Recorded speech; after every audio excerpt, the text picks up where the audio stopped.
Guadalcanal, Solomon Islands. October 14th, 1942. 2:17 hours. The jungle breathes. Not metaphorically, literally. Wet air presses into lungs already burning from exertion. Sweat runs into eyes. Stinging. Mud sucks at boots with every step. Somewhere ahead, beyond the tangled wall of palms and vines, an American machine gun coughs once, then goes silent. Japanese infantry freeze. A flare pops in the distance, briefly bleaching the jungle white. Shadows leap. Then darkness crashes back down. Lieutenant Takeshi Yamamoto, Imperial Japanese Army, tightens his grip on his rifle and signals his platoon forward. 37 men, moving in single file, bayonets fixed, helmets wrapped in cloth to dull reflections. They have been advancing like this for hours, silent, disciplined, confident. Henderson Field is close now. They can feel it. A dead Marine lies half-submerged in a shell crater near the trail. Yamamoto kneels, studying the body with professional detachment. Bullet wounds, dirt ground into fabric. A man who fought hard before the end. As protocol demands, he checks for documents, intelligence, and then he notices the pistol. Heavy, blocky, squat. He lifts it free. A Colt M1911. The steel is dark with oil and grime. Thick grip panels. A slide like a brick. Nothing elegant about it. Nothing refined. It feels crude in his hand, almost primitive. The men gather. A murmur ripples through the platoon. Then laughter. Low at first. Then louder. An American officer's pistol? One private whispers, grinning. So heavy. Another scoffs. Like a farmer's tool. A gangster weapon. Someone adds. Chicago, not war. Yamamoto turns a pistol over slowly. The magazine is still half full. Fat .45 cartridges stacked like brass coins. Absurdly large compared to the slender 8mm rounds of his Type 14 Nambu. He works the slide. Clack. The sound is solid. Mechanical. Confident. Still, the judgment is immediate. Japanese doctrine is clear. Pistols are symbols of rank, last resort tools. Precision weapons. Controlled. Elegant. The Nambu reflects this. Light recoil, manageable, refined. A weapon for an officer who values discipline over brute force. This American thing?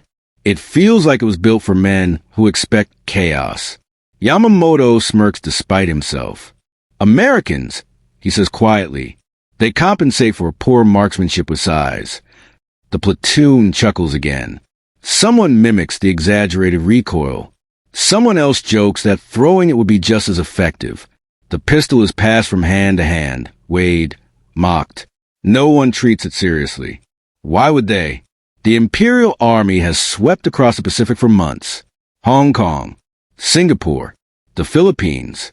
Victory after victory, achieved through spirit, discipline, and night attacks that shatter Western soldiers before they can react. The Americans retreat. They break. This island will be no different.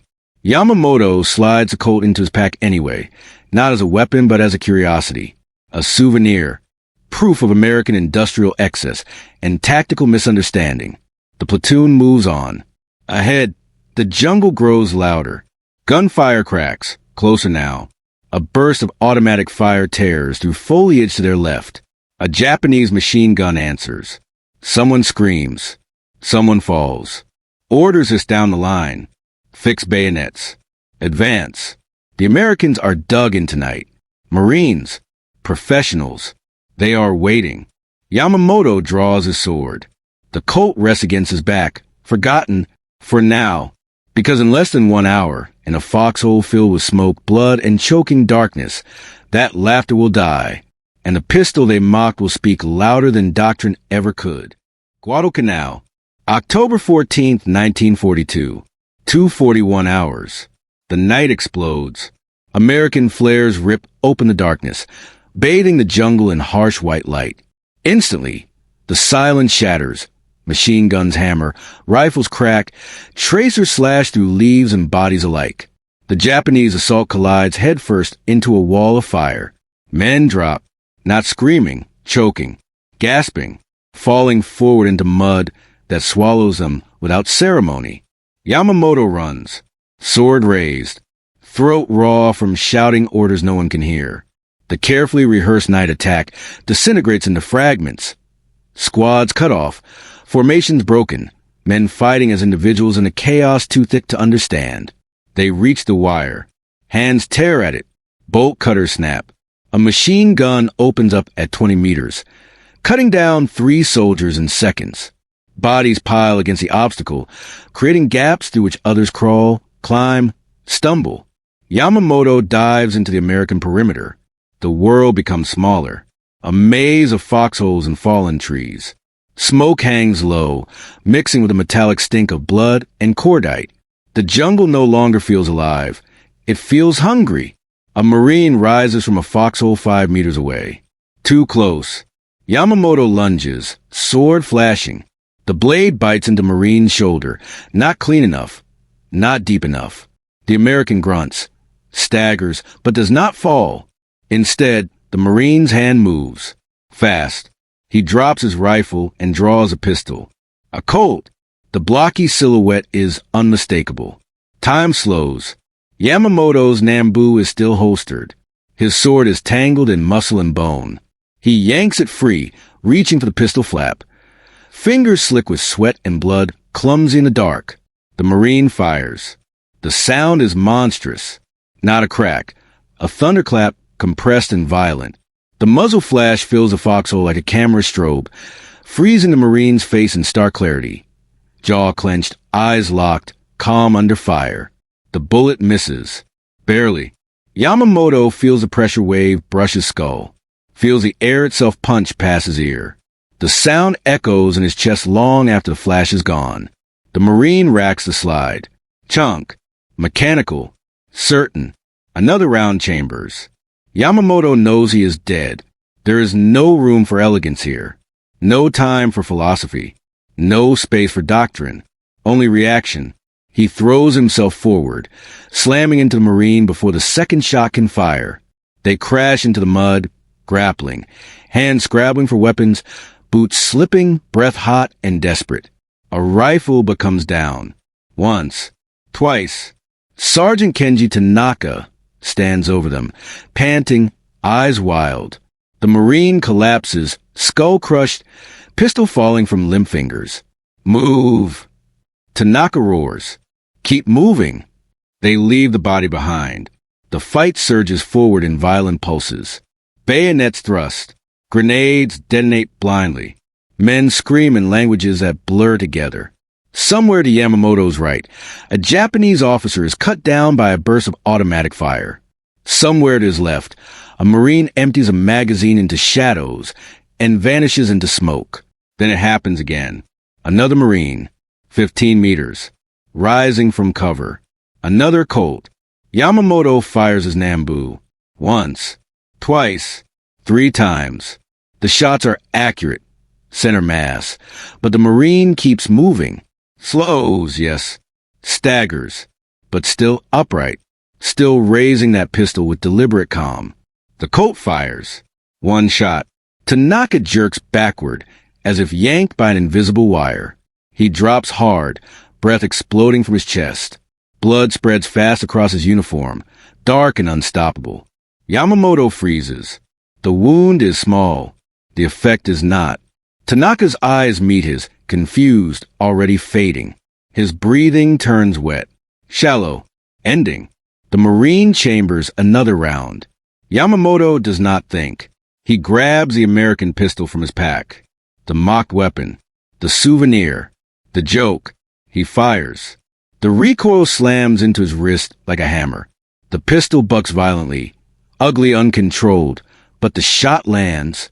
The Marine collapses instantly. No struggle. No second chance. Just gone. Yamamoto stands in the smoke, staring at the Colt in his hand, ears ringing, heart pounding, while Tanaka bleeds out beside him. The jungle roars around them. But something inside Yamamoto goes silent, because for the first time, he understands. And that understanding is about to cost him everything. Guadalcanal, October 14th, 1942, 3:07 hours. The attack is failing. Not slowly, not gradually. It is collapsing violently, irrevocably, like a structure hollowed out from the inside. Yamamoto stumbles through smoke and shattered brush, clutching the Colt with both hands now. His sword is gone, lost somewhere in the mud and bodies, forgotten without ceremony. Around him, the jungle is no longer a battlefield.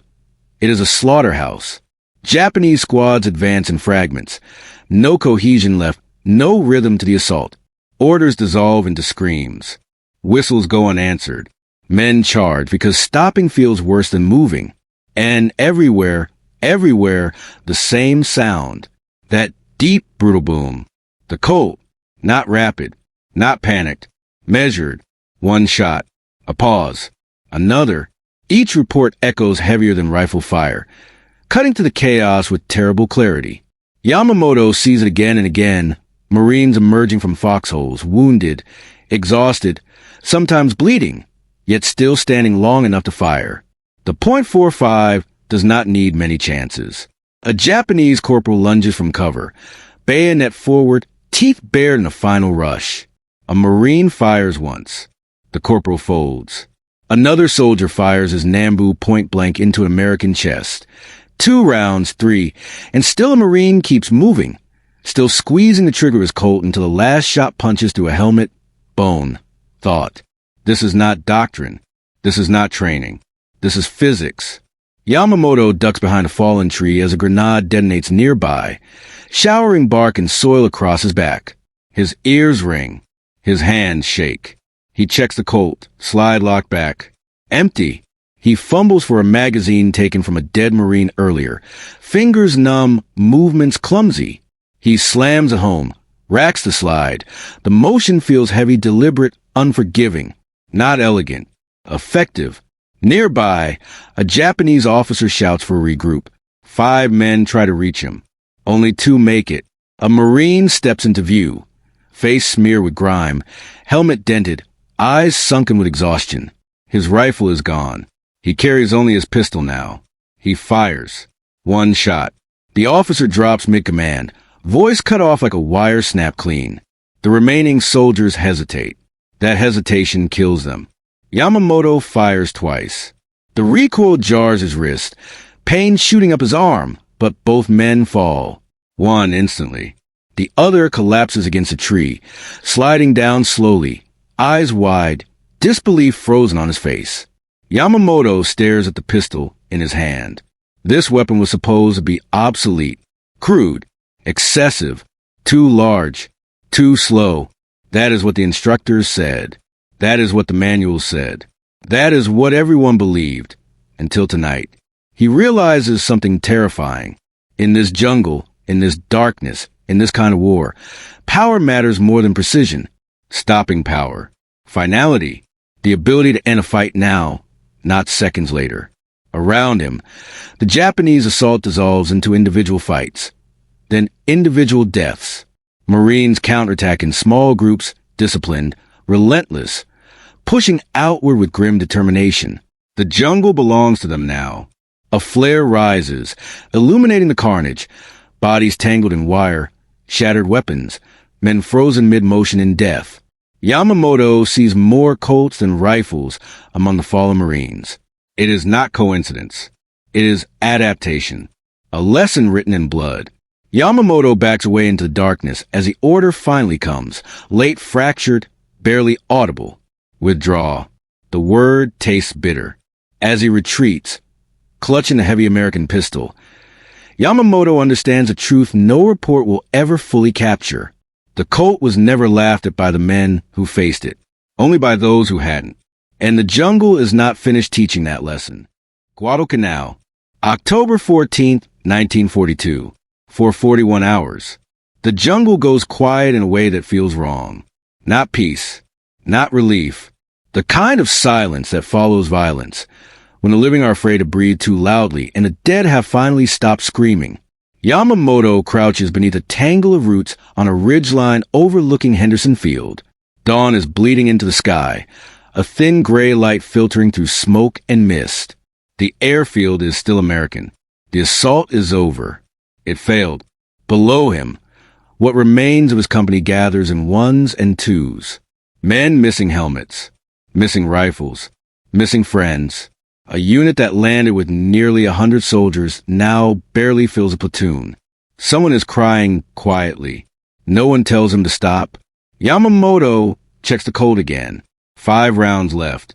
5 rounds that feel heavier than all the words spoken at the Imperial Army Academy.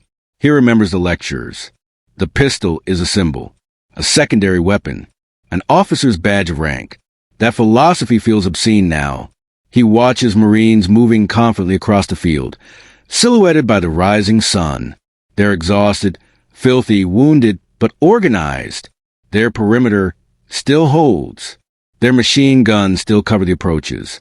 Their supply lines, though strained, still exist. They will eat today. Yamamoto's men will not. A stretcher team passes behind him carrying Sergeant Tanaka. The man is unconscious, chest wrapped in blood-soaked bandages, breathing shallow and wet. A single .45 round did this. 1. Yamamoto feels something crack inside him. Not fear, not grief, certainty. The certainty he carried into this war. The certainty that Japanese spirit outweighed American machinery. The certainty that refinement and discipline would overcome mass and industry. He looks again at the Colt. It is scratched now, mud-caked, the bluing worn thin where his hands grip it constantly. It looks less like a trophy and more like a tool. A brutal one, a true one. Later that day, as the survivors dig shallow defensive positions deeper in the jungle, Yamamoto notices something unsettling. Other officers are watching him, not with mockery, with interest. One lieutenant approaches, eyes flicking to the pistol on Yamamoto's belt. Sir, the American weapon. Does it truly stop them? Yamamoto does not answer immediately. He remembers the Marine who kept advancing after 3 Nambu hits. He remembers Tanaka falling from a single Colt round.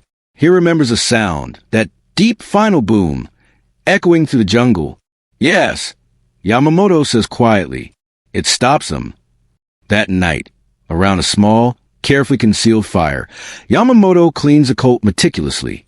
He strips it down, studies the parts. Simple, overbuilt, forgiving. Everything Japanese engineering is not supposed to be, yet it works. Even now, even here, mud, rain, blood, the Colt does not care.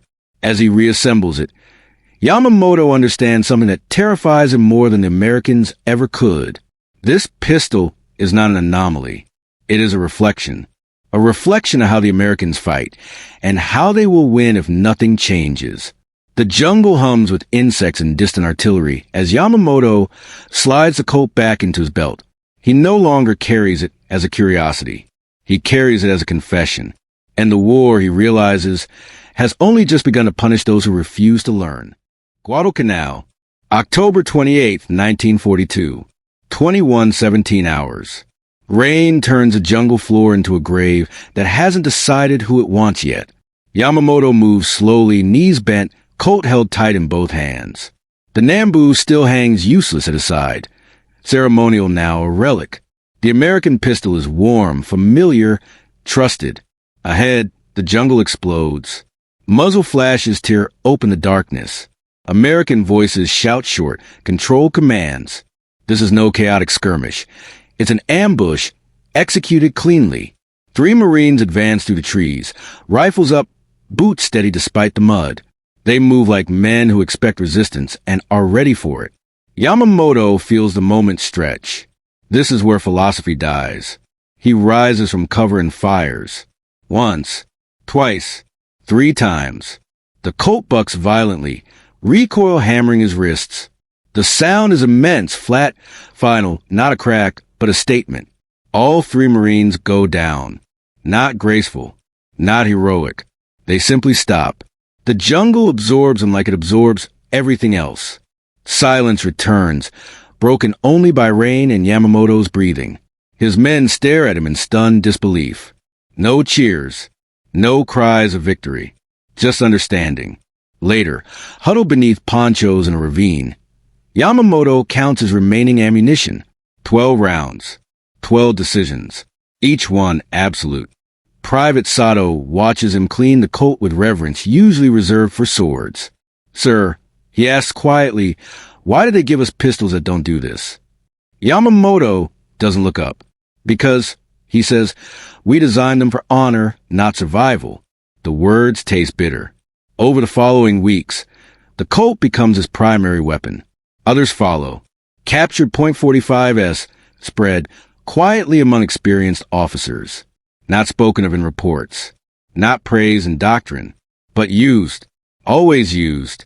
When orders finally arrive to withdraw, the jungle feels almost relieved to let them go. Yamamoto leads 15 men toward the coast, ghosts of battalion, malaria-ridden, starving, hollow-eyed.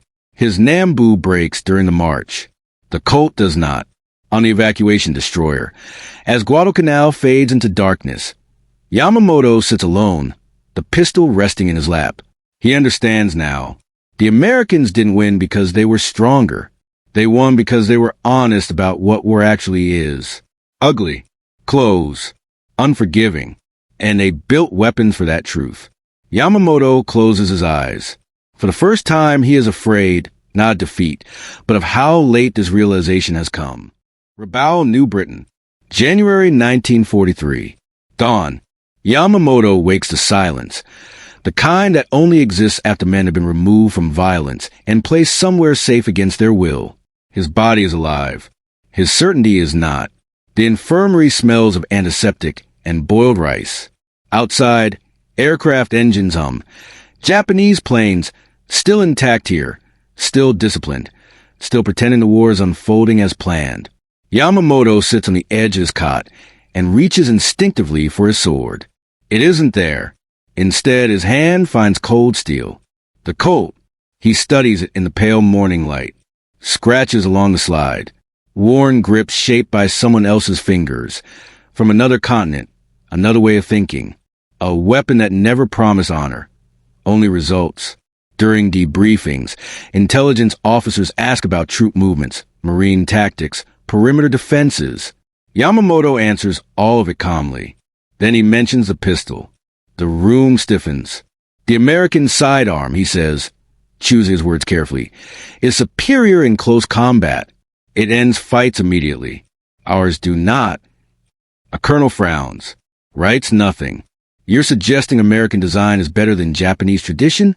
Yamamoto meets his eyes. I am suggesting reality does not care about tradition. The interview ends early. Weeks later, Yamamoto is reassigned, not to the front, but to training. Young officers. Classroom maps. Clean uniforms untouched by mud or blood. He teaches them differently. He speaks of contact distances measured in meters, not doctrine. Of darkness, confusion, fear. Of weapons that function when hands shake and aim is imperfect. He never mocks enemy equipment. He never allows laughter. The Colt stays with him through the war, hidden when necessary, clean always. When Japan surrenders in 1945, he turns in his sword. He does not turn in the pistol. Years pass.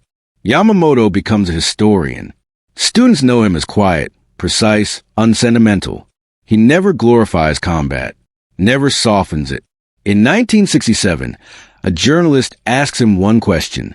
What did the war teach you? Yamamoto places a Colt on the table between them. That arrogance kills faster than bullets, he says. And that war rewards what works, not what looks noble. When he dies, the pistol is donated to a museum. Beside it sits a pristine Type 14 Nambu. Elegant, refined, insufficient. Visitors stop, read, think, some understand. Because the lesson is simple and unforgiving. War does not care what you believe. It only cares what survives.